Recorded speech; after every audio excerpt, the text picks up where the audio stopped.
This is going to be one of the watershed days in financial markets history. It was a manic Monday in the financial markets. The Dow tumbled.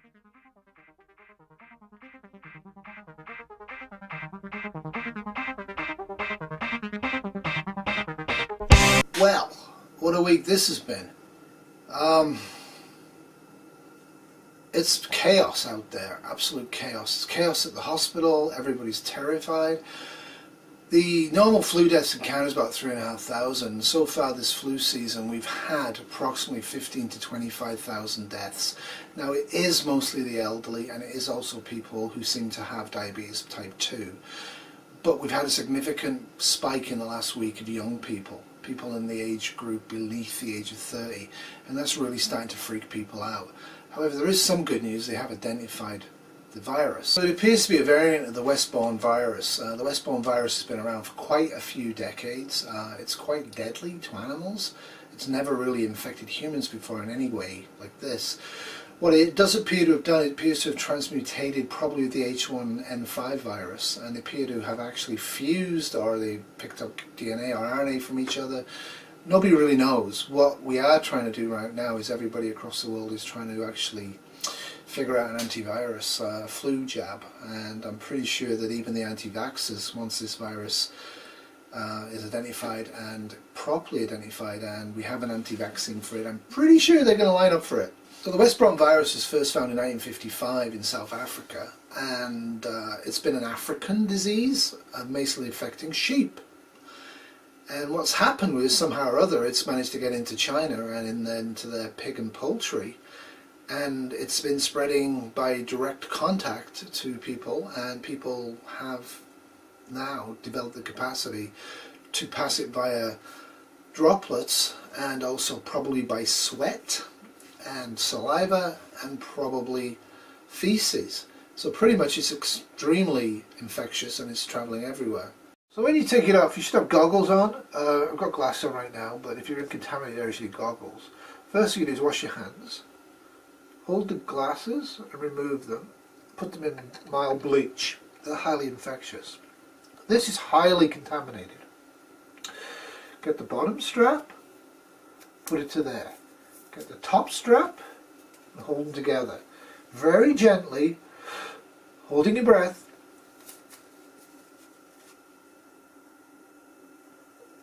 And drop that into a container. Still holding your breath. Wash your hands. Move away from the contaminated area and then breathe. I hope that helped.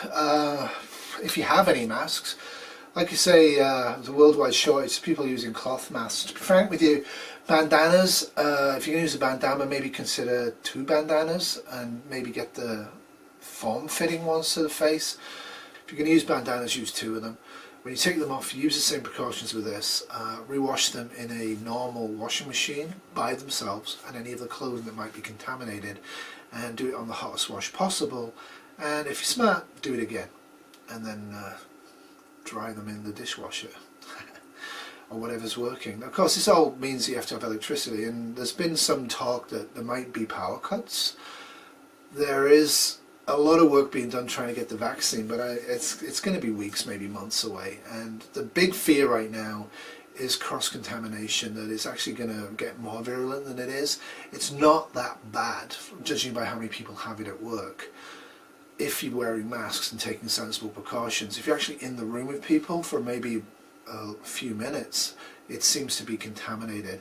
Now, I'm assuming all surfaces are also contaminated. Like, that means all shopping carts, right? All handles of gas pumps, all tins that you buy. I would assume everything's contaminated. Don't touch them unless you're wearing gloves, and dispose of the gloves. Or get yourself some rubber gloves, and a lot of them, and then drop them in bleach and reuse them. Anyway, so the major news, of course, was the stock market collapse. The Dow's now down to about 11,000 from 25,000. You know, about a 60-65% drop over a week. That's kind of the big news, so you might want to watch this. It lost a quarter of its value in just 1 week. Once this body started in motion, it was very, very difficult to put the brakes on. And by 1 o'clock, everyone threw in the towel and said it's a foregone conclusion. These things are going down. We'll wait till Monday to get back in the game. But that game could be a rough one when our markets open on Monday morning. The expectation is that Australian stocks will be hit too. The few days that we have in the market next week will certainly be volatile. The only saviour, Aussie stocks are not as overvalued as those in the US, and some have lost up to half their value already. There could well be some very good buying out there. I think people who panic will be probably be making those bargains available to the canny investor. And spare a thought for Bill Gates. The Wall Street collapse cost the world's richest man a mere $1.8 billion this week alone. Eddie Meyer, 10 News. Yeah, I guess there are some bargains to be made. I would trade electronically. Now, the other thing is, of course, with the death rates that we're experiencing, this is not the end of the world. Now, I know a lot of preppers are putting videos out there saying, woo, woo, civilization's going to fall. It ain't going to fall, not with this type of death rate. It's significant, right? But it's not going to do anything in the long term. Now, possibly, maybe scoop up some shares, but I'd wait a little bit. I mean, obviously, on paper, Dow Jones is down 70%, and yesterday it fell another 7%. Keep an eye on that, but to be honest with you, how much food and water you have in your house, I think, is more important to me right now than how much my stock portfolio is worth. The closing bell at the New York Stock Exchange, the main index down over 7%. It is definitely a very, very difficult time, and it's not going to get better quickly. The American people can remain confident in the soundness and the resilience of our financial system. Shock and panic evident on the faces of those on the trading floor. Just hours earlier, they'd watched open-mouthed as members of the House of Representatives voted down the $700 billion rescue plan. You know, I own a business, and I sat in my business yesterday and nobody came in. So I'm worried. I am worried. I think it's necessary. Nobody wants it to happen, but it's gotten to this point, it's got to be done. So yeah, economic concerns dominate the news, of course, and also with false reassurance about how to protect yourself from flu. But I would actually say that the best thing that lady could do is actually get some masks and wear them and stop going around in public. I mean, everybody's now at a social distance, which seems to be 6 foot. Nobody's really getting closer than that, and that's going to help. But I still would wear a mask in public. It's described as nothing short of breathtaking, a points drop never before seen on the US markets. This closing bell might as well have been an alarm, so savage was the selling. In percentage terms, it had less impact than the crash of '87, but it still left traders and investors shell-shocked. You saw it, didn't you? It was down some. Why? How come? I don't know. Bad day. Bad day for you? Another one, yeah. I know. Too many in a row. Yeah, so while the world's focusing on the 70% reduction in stocks in the United States and pretty much everywhere else, what I'm focusing on is the race to get the vaccine up and running. Now we know it's the Westbourne virus variant. That's going to help a lot, and it should see this flu vaccine be available in, like I say, weeks to months. Everybody's going to race around on it. But this is some stuff I've been picking up from the web and also from work, so the news isn't actually great. So watch this. The flu. To most of us, a yearly ritual of misery. Nothing more. But now there's a flu out there unlike anything the modern world has ever seen. The track record of this virus is just terrible. It's a disease that could kill the young and healthy in astounding numbers. We are not talking hundreds of thousands of people, we're talking millions, many millions. It's a virus potentially as terrifying as the most deadly plagues known to man.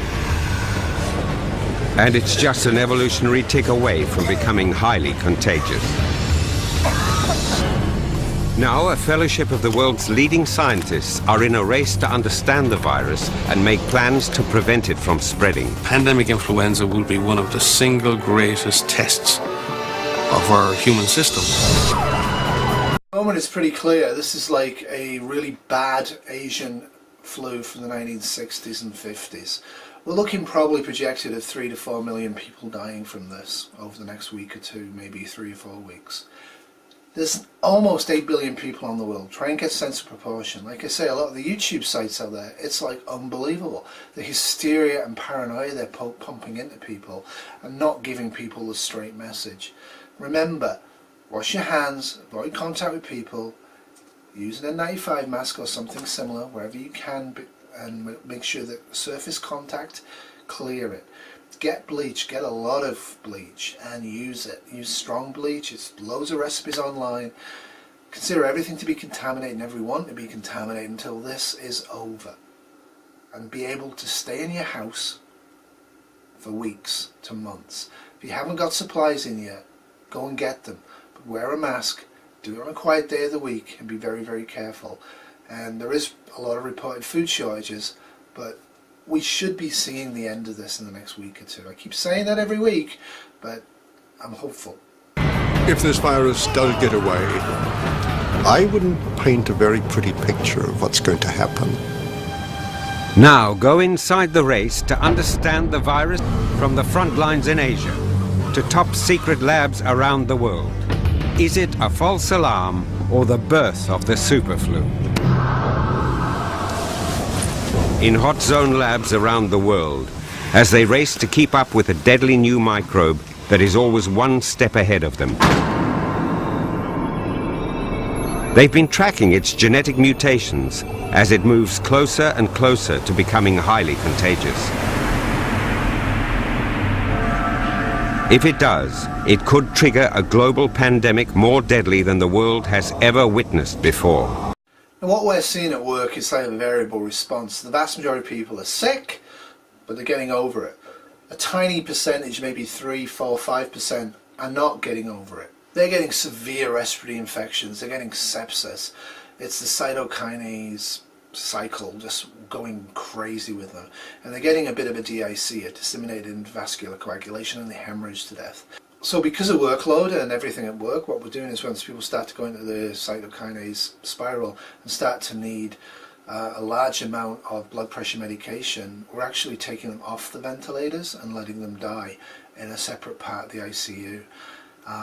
We have no choice with this, but what we've seen is hemorrhage, massive hemorrhage, DIC, disseminated intravascular coagulation. It's not survivable anyway, and there's nothing we have and nothing we've tried that's done anything. So because of the sheer volume, like I say, when we were last week seeing 3 to 5 patients a day that really needed high-level ICU care, we're seeing about 10 to 15 to 25 some days right now. So we are triaging. We're triaging people who have the chance to survive. And right now, one of the issues is diabetes type 2. We are not aggressively treating people with that who have severe symptoms. It's a little bit like Ebola. It causes hemorrhaging, neurological disease, leaking from all of the vessels, and generalized damage. If we inoculate a chicken with this virus this afternoon, tomorrow that chicken will be dead. Again, our immediate thought was, boy, has this been spreading and we haven't detected it? What's going on? The lack of foresight is frustrating. We have no problem whatsoever spending billions of dollars to protect our strategic, national or regional interests. No problem. Yes, when someone says, let's put together the capacity to rapidly produce an effective vaccine and ensure that we can produce a dose of that vaccine for every single individual on the planet, we seem to be caught in the headlights. Yeah, healthcare cost containment, that's been a big thing over the last few years and pretty much everywhere. Most places have national health services, which is really helpful. America's having a lot of trouble because of tracking people across state lines, and the fact that the different states have different levels of quarantine in place for people who are symptomatic. I think, I'm fairly sure the White House is going to act on this. I think they're going to impose federal mandated orders across the states. I think they need to, because you can't have a variable response to this sort of thing. The airports still remain pretty much shut down across the world. The countries that do have them open are trying to tell everybody, don't worry about it, it's fine. But the countries that really have them open are the tourist countries, and they're trying to keep their tourist trade alive. And frankly, the only people that are using airports are people who are trying to flee and get back to where they perceive they can be safer. Major airports have medical personnel on standby and quarantine centers ready to be activated. Most industrialized countries now have plans that identify who is responsible for hospitals functioning, closing public places, and shutting down borders. Many countries are also stockpiling large supplies of antiviral drugs. And now a potentially effective vaccine is on the horizon. So we're still not getting much news out of China. Thailand and Vietnam are definitely, and Singapore are definitely hotbeds of this, and a lot of the world's attention from science is there, trying to figure out exactly the type of virus and its response and what's mutated in the Westbourne virus. And I think they're trying to tell us that this could be really, really bad. It will quickly spread worldwide, and then people in my hometown in the western part of North Carolina will share the same risk as the person here in Thailand. If this virus starts spreading at the rate that flu usually spreads, the consequences are almost unimaginable. An army of cells and chemicals called cytokines sent out to attack the virus could instead cause deadly inflammation. And we get what we call a cytokine storm, and which can be extremely toxic, and we essentially kill ourselves. If we're dealing with the pandemic today, this would be a nerve center for information management and monitoring and everything else. But to be quite frank with you, we will be monitoring a disaster without being able to do much about it. I think that's a take-home message from me. If this does spread beyond the spread we were seeing, and the super flu, that's what we're calling it at work, I think that's going to become known. The death toll in 1918 was about 20 to 30 million. If you increase the population size and do the same thing, we're looking at about 120 million people dying. We're looking at, 5 to 8 million people dying in the United States alone. The warning signs here, that's probably definite over the next few weeks. Probably definite. We're looking at death rates that we haven't seen since 1918. This is going to affect every avenue of society, every branch of society. Healthcare cannot cope with this level, with the money that we've been given and the personnel we have and how we function. It's going to be every person, every family for themselves for a few weeks. But society is not going to fall from this. So please, don't be shooting people who come close to your house. Stop them from coming in. But don't watch those crazy videos people are putting out there. They haven't even got the first clue about what actually is happening. So don't panic. Be smart. Be safe. Lock yourselves in your houses if you can for the next few weeks. I think it's that dire. I think it's that necessary. Anyway, I hope me and Kitty are here next week to see y'all. And I'm hoping finally next week we can say the numbers are dropping. But right now the numbers are getting worse. Stocks are tucker pounding. Society is stumbling, but it's not going to stop with the death rates that we have. So don't think that it is, and don't do crazy, insane things. Be safe out there, everybody.